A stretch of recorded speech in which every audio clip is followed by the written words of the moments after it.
Avis de recherche de Franck Sisk.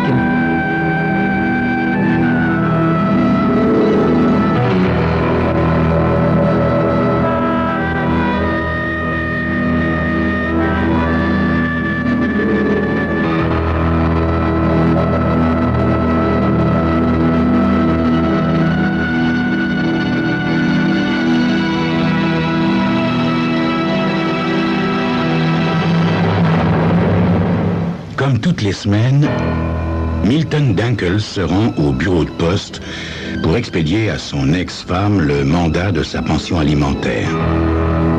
Mais aujourd'hui, le tableau d'affichage retient particulièrement son attention. En effet, les photos, faces et profils qui sont accrochés lui ressemblent d'une manière, d'une manière frappante. Pour en avoir le cœur net, Milton s'approche de plus près et il constate que l'homme est recherché par le FBI pour de nombreux délits. Attaque à main armée, hold-up, possession illégale d'armes à feu, transport de marchandises volées, voies de fait envers des représentants de la force publique, etc., etc. Une sacrée carte de visite. Cet avis de recherche concerne un certain Gérard Dinclair. À la lecture du nom, Dunkle sursaute et lâche un juron, puis il continue à lire. Âge, 34 ans, taille 1,85 m, cheveux châtain clair, yeux gris. Signe particulier, une balafre en horizontale sur tout le front. Dunkle s'arrête net et relit la fiche une seconde fois. Mis à part la balafre, cette description lui va comme un gant. Les photos ressemblent étrangement à celles de sa carte d'identité, photos qu'il s'était fait faire pour travailler au chantier naval de la ville. Puis Milton lit le numéro de sécurité sociale inscrit sur la fiche de Dunclair. C'est le même numéro que celui figurant sur sa propre carte. Quel salaud! marmonne Dunkle. Puis il continue à lire la fiche. Antécédent, 2 arrestations dans le district de Columbia pour vol à main armée. 2 condamnations, dont une de 5 ans. Attention, cet homme est dangereux. La fiche semble plutôt récente, remarque Milton, en voyant la date accolée à l'avis de recherche. Mais c'est seulement aujourd'hui qu'il la remarque. Soudain, Milton est envahi d'un drôle de sentiment, d'un sentiment de culpabilité. Il s'assure que personne ne l'observe et, d'un geste rapide et précis, il arrache la fiche qu'il enfouit dans la poche de son pardessus. Puis, il va tranquillement jusqu'à la boîte aux lettres et y glisse le mandat pour son ex-épouse Agnès. En revenant chez lui, Milton est déprimé.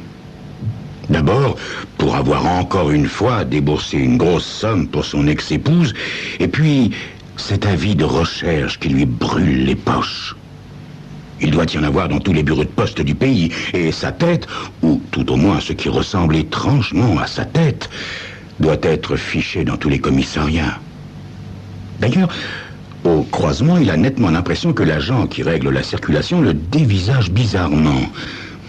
Milton relève instinctivement le col de son manteau.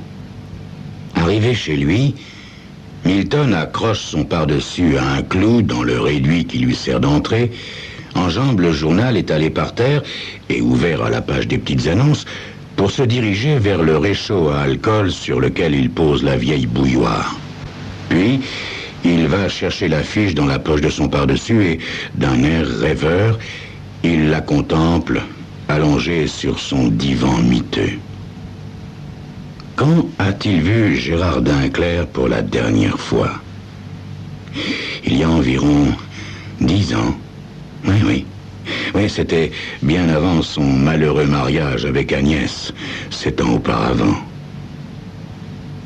Milton, ce matin-là, est à la cafétéria. Il fait patiemment la queue avec son plateau. L'homme qui est devant lui l'intrigue. Il ne le voit que de dos, mais, le contour de sa tête, ses oreilles, sa silhouette ont quelque chose de familier. Et puis quand l'homme dit Une double portion d'œufs brouillés. C'est le déclic. Cet homme a la même voix, la même allure que lui. Quand il voit son profil, Milton croit se voir et puis s'entendre. Et quand il commande à son tour une double portion d'œufs brouillés, là, c'est l'autre qui se retourne, ses yeux reflétant la plus grande surprise. À la cicatrice qu'il porte au front, Milton reconnaît son cousin. « Ça alors !» dit Gérard. « Ce bon vieux cousin Milton. » « C'est bien toi, Gérard ? Hein ? En chair et en os. » « Tu habites le quartier ? » ?»« Non, non, non, non. Non, je fais que passer. Je suis dans les transports routiers, alors tu comprends. Je vais, je viens. » Oui. Aujourd'hui, Milton comprend, oui, avec ce qu'il vient d'apprendre. Gérard voulait sûrement parler de vol à main armée. En bavardant, Milton lui avait parlé de son job au chantier naval, et puis il se souvient aussi de la gêne de cette conversation, car les personnes qui y assistaient les regardaient, amusées par la troublante ressemblance. « Tu es marié ?» avait demandé Milton. « Fiancé ?» avait répondu Gérard. « Bah, tu te souviens de Milty Davis, un sacré châssis, hein? Tu te souviens ?» Milton se souvenait très bien de Milty Davis. La bouilloire se met à siffler. Milton va préparer son thé. Milty Davis était un sacré beau brin de fille de 16 ans. Quel âge peut-elle bien avoir aujourd'hui ? 31 ? 32 ? Si elle est encore en vie, bien sûr. Mariée ou divorcée de ce... La sonnerie du téléphone interrompt sa rêverie. Milton regarde sa montre. 16h23. Qui peut bien l'appeler à cette heure-ci ? N'a pas envie de répondre. Néanmoins, à la 7e sonnerie, Milton décroche. « Monsieur Milton Dunkel ?» demande la voix d'une standardiste. « Oui, c'est moi. »« J'ai un appel pour vous en PCV, de Portland, dans le Maine. L'acceptez-vous ?»« De Portland ? » Non, non, non, surtout pas. Veuillez ne pas quitter, monsieur. La voix de la préposée se fait un court instant lointaine, puis revient lui parler. Votre correspondant annule le PCV, je vous passe la communication. Espèce de sale radin, lance une voix nasillarde qui ne peut être que celle d'Agnès. Dis-moi, Agnès, il n'y a rien dans notre convention de divorce qui stipule que je sois obligé de payer pour écouter tes sornettes. Je paye, au contraire, pour ne plus avoir à entendre le son de ta voix. Et n'oublie pas que c'est toi qui payes. Alors dépêche-toi de me dire ce que tu veux. Mon mandat. Ton mandat, il est parti ce matin. Ah bon? Tu m'envoies combien? 25. Quoi? Tu te fiches de moi, Milton? Qu'est-ce que je peux faire avec ça? Écoute-moi, Agnès, écoute-moi bien. Je suis sans travail depuis 4 mois. Mais en quoi? Tu touches des allocations de chômage, non? Non, plus maintenant. Maintenant, je fais autre chose. Des hold-up, par exemple. Ah, très drôle, Agnès. Non, c'est pas drôle. Tu sais ce que j'ai vu à la poste l'autre jour? J'en croyais pas mes yeux. Une photo de toi, accompagnée d'un avis de recherche. Dommage que, finalement, c'était pas toi, puisqu'il s'appelle Gérard, et qu'il a une cicatrice sur le front. Mais je suis sûr que ce salopard est un parent à toi. C'est tout ce que t'avais à me dire, Agnès? Oui, c'est tout. Alors, salut. Et il raccroche. En allant à son travail ce soir-là, oui, car en fait, il a trouvé un job au motel Dollars, mais il a préféré ne pas en parler à Agnès. Milton, donc, en allant à son travail ce soir-là, ne peut s'empêcher de penser à son cousin Gérard, à tous ses week-ends et à ses vacances à Queensport chez ses grands-parents.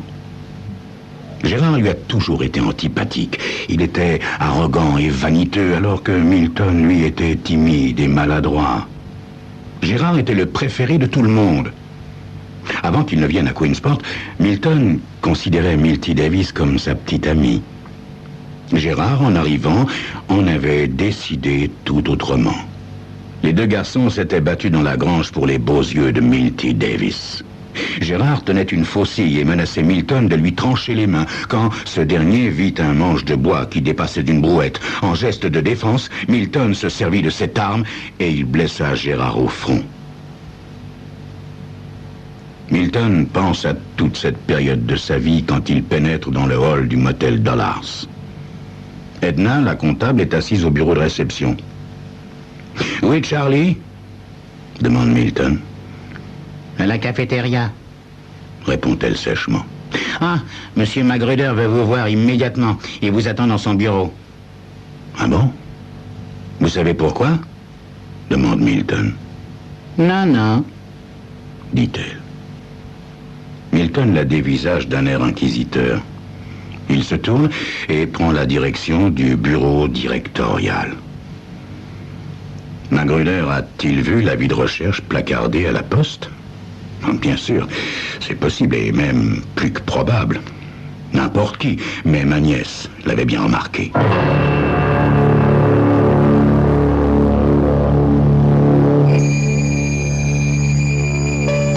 Que se passe-t-il? Tout le pays est-il déjà aux trousses de Milton? Vous le saurez dans quelques instants.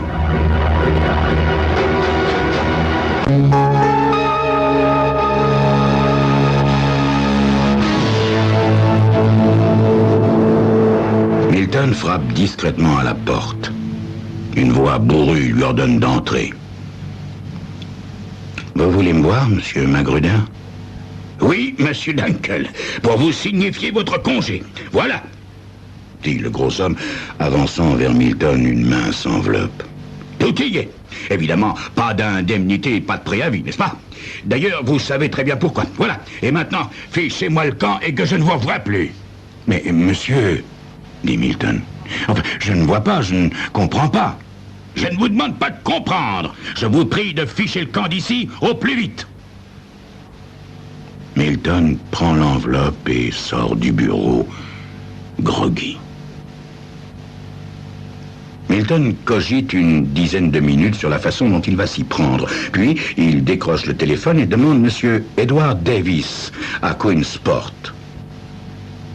Après quelques minutes d'attente, Milton entend une voix aigrelette à l'autre bout du récepteur. Bonjour, madame. Êtes-vous madame Davis, la mère de Milty Davis? Oui, c'est moi. Qui êtes-vous, monsieur? Je suis Harris, George Harris. J'étais un camarade de classe de votre fille. Voilà. Il va y avoir une réunion des anciens élèves le mois prochain. Nous espérions que Milty pourrait y assister. Ma fille n'habite plus ici, monsieur. Maintenant, elle vit à Stamford. Ah, et vous avez son adresse à Stamford, madame, s'il vous plaît? Non, je n'ai que son téléphone. Attendez une minute, je vais vous le donner. La vieille dame énumère consciencieusement le numéro de téléphone, puis ajoute... Quand vous l'aurez au bout du fil, dites-lui donc de venir nous voir un de ces jours. Je n'y manquerai pas, madame. Merci. Au revoir, madame. Milton appelle une nouvelle fois le standard et demande le numéro de Milty Davis à Stamford. La sonnerie se fait entendre un long moment. L'opératrice est en train d'annoncer à Milton que personne ne répond quand une voix d'homme décroche enfin. « Ouais, qu'est-ce que c'est ?» dit une voix peu aimable. Bonjour, monsieur, je voudrais parler à mademoiselle Davis, s'il vous plaît. »« Elle n'est pas là, elle bosse dans la journée, » dit l'homme en raccrochant. Milton compose alors le numéro de l'interurbain et demande l'adresse correspondante au numéro qu'il vient d'appeler, pratique courante aux États-Unis. Il l'obtient sans difficulté. 2 heures plus tard, Milton est dans l'autobus direction Stamford. Il emporte une vieille valise. Dedans, une chemise et un revolver qu'un prêteur sur gage lui a échangé contre sa télé. Il n'a jamais eu d'arme à feu auparavant, mais ce calibre 32 le rassure en quelque sorte. Milton est persuadé qu'il va en avoir besoin. Pendant le trajet, Milton se sent de plus en plus léger. Il se dit qu'enfin, il va se libérer de cet énorme fardeau qui l'empêche de vivre depuis trop longtemps. À travers la vitre, il admire les paysages enneigés, le cœur gonflé d'espoir. Quand il aura réglé cette affaire, tout ira bien. En posant le pied sur le sol de Stamford, Milton se sent parfaitement bien. Il prend un taxi et se fait conduire chez Milty Davis. Un quartier pauvre, une maison en bois délabrée au milieu d'autres maisons en bois délabrées. La façade est peinte en jaune canari. Sur une pancarte fixée à la porte d'entrée, on peut lire « Chambre meublée à louer ». Milton sonne plusieurs fois avant de voir apparaître un souillon aux yeux délavés qui, il y a très longtemps, avait dû être une femme. « Il n'y a pas de chambre de libre !» annonce-t-elle, l'haleine parfumée à la bière. « Je ne veux pas de chambre, madame, je cherche Milty Davis. »« Oh, fallait le dire, vous avez l'heure. » Et 15h45, pourquoi ? Parce qu'elle quitte son boulot à 15h, voilà pourquoi. Ah bon, alors elle ne va pas tarder. Mais elle sera là dans quelques heures, ajoute le souillon. Pour le moment, elle doit être chez Friard. C'est pas loin. Vous prenez par là, à gauche, c'est le premier bistrot du coin. Vous pouvez pas vous tromper. Le Friard pue le sordide et l'alcool rance. Sur 3 tabourets, 3 types noient leur chagrin. Le barman, appuyé sur le comptoir, regarde un match de baseball à la télé. Toutes les tables sont dans la pénombre. Milton s'avance dans cette direction. Soudain, dans son dos, il entend « Ah, mon Dieu, c'est pas possible !» Milton se retourne et dans la demi-obscurité, il voit une silhouette qui se lève et qui s'approche de lui. La femme le regarde hébété. Milty Davis demande Milton, lui aussi sous le choc. Oh mon Dieu, répète la femme. Gérard, qu'est-ce qu'ils t'ont fait? C'est pas possible, c'est pas croyable. Non, je ne suis pas Gérard, je suis Milton. Tu te souviens de moi, Milty? Je suis Milton Dunkel. La silhouette s'affaisse et semble se recroqueviller d'un seul coup. Je peux m'asseoir? Demande Milton. Pas de réponse. Il s'installe en face de Milty. Grâce à la lumière de l'abat-jour, il distingue mieux ses traits. Ses yeux, autrefois pétillants, sont à présent vides et cernés. Le modelé de son visage est flasque et gras. Le tout est couronné d'une tignasse rousse. Il n'en reste rien, absolument rien, de la belle jeune fille d'autrefois. « Je dois avoir ma dose, » dit-elle. « Là que j'ai des hallucinations. » C'est bien Milton qui est devant toi, et pas Gérard. Milton sort l'avis de recherche de sa poche. « Regarde, Milty, regarde, ça c'est Gérard. » dit-il en pointant le doigt sur l'affiche. Non, c'est vrai qu'on se ressemble beaucoup, mais regarde, là, il a une cicatrice au front, hein? Pas moi. Milty fixe l'avis de recherche d'un œil absent. Tu te souviens, Gérard, l'année dernière, l'opération avait drôlement bien réussi, hein? Pouf! Plus de balafre. Ah, ça, tu les as possédés jusqu'au trognon, hein? Et puis, quand tu t'es fait brûler le bout des doigts pour effacer tes empreintes, c'était fort, hein? C'est ce qu'on voulait, pas vrai? Seulement, on n'en a jamais profité. Mais qu'est-ce que c'est que ces salades, Milty, hein? Je te reconnais bien là, hein? Toujours aussi lâche, Gérard. Mais je ne suis pas Gérard, je suis Milton. Milton est mort, répond-elle en levant son verre. Non, Milty, non, Milton n'est pas mort, il est assis en face de toi. Maintenant, veux-tu me dire où se trouve Gérard, hein? Il faut que je le retrouve à tout prix. Si tu veux vraiment retrouver Gérard, mon chou, si tu veux vraiment retrouver cet enfant de salaud, va faire un tour au cimetière de Red Bank, New Jersey. Tu le trouveras. Milty, tu veux dire qu'il est mort? Oui, mort et enterré, il y a plus de 7 mois. Voilà, c'est pour ça que personne n'a jamais réussi à lui mettre le grappin dessus. Gérard a tout prévu.